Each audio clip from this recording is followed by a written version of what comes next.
A few days ago, I was watching videos on YouTube and I stumbled upon the latest video in the Fixing TF2's Worst Weapons series by Great Blue.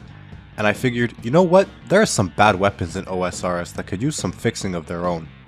Take, as a classic example, Torag's hammers. Nobody ever has any reason to use this weapon, it's just downright bad. If we check the wiki page for Torag's hammers, the only place where this item has any use is at the Chaos Elemental. And that's just because it's part of a cheap tanky armor set that might help you survive a PKer in the wilderness. While I'm not saying that an item that came out nearly 20 years ago needs to be good, I'd like to see it in a place where it has at least a handful of use cases. Before I offer actual proposals on how to buff this weapon, I'd just like to say that, in my opinion, buffing this item would benefit merchers who bought a lot of them in anticipation of a buff. And buffing this item devalues niche account types are not great reasons to oppose item rebalances. My proposed change to the Torag's hammers would be to slow their attack speed to 6 ticks, while giving them a second hit that rolls up to 40% of your max hit. This is keeping with the theme of this weapon being 2 weapons, as well as the fact that your character's right arm is stronger than their left arm, which they claim is from playing tennis, but come on, I've never seen you play tennis. Comparatively, this would be ever so slightly higher DPS than a Dragon Scimitar with a Dragon Defender, while requiring the same attack level as an Abyssal Whip and having a degrade cost. If nothing else, at least here some Ironman that happens to get this item during their Barrows grind won't be entirely disappointed, as it will be a slight upgrade over the D-Sim until they get 85 Slayer. Another old item that seems to never have had any sort of use is the Seer Call.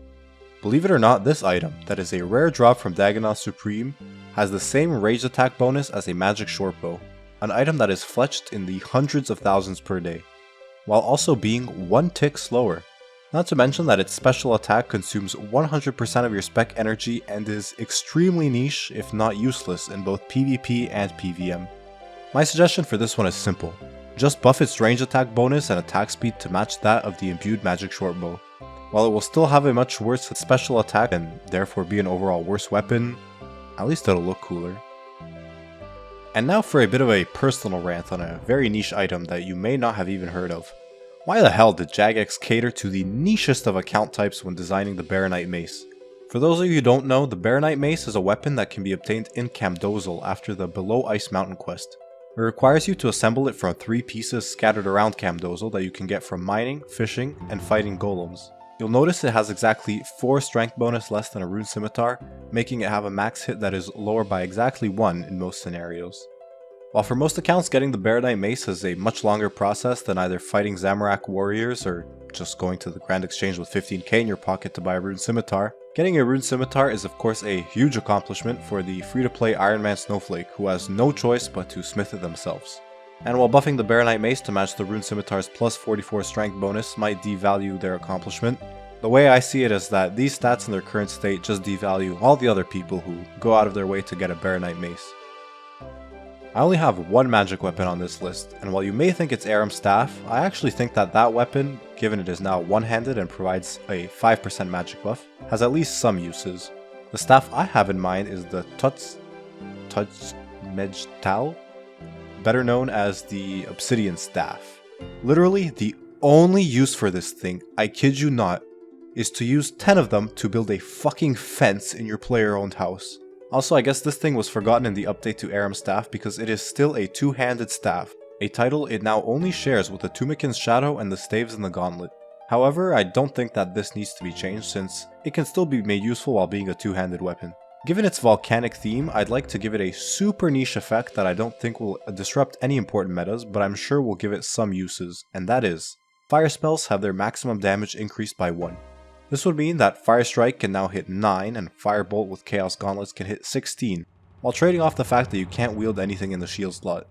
The standard spellbook is weak as is, so come on, give it 1W for a change.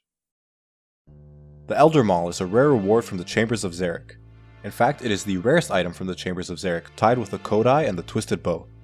Despite this, it is the second cheapest item from this raid, which tells you all you need to know about how useful it is. Pretty much its only 2 uses in the game are at the mini-boss from which its design is derived, Tecton, as well as a KO weapon in PvP.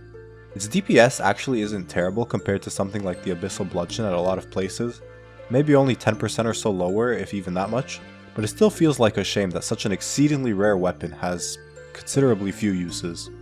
I think the design of Tecton is really cool. Seeing him hammer his own arm into a sword is just a badass design. Harkening back to this, I'd give the Elder Maul a special attack that boosts your own strength level, similarly to a Dragon Battle Axe but without the accompanying stat drains.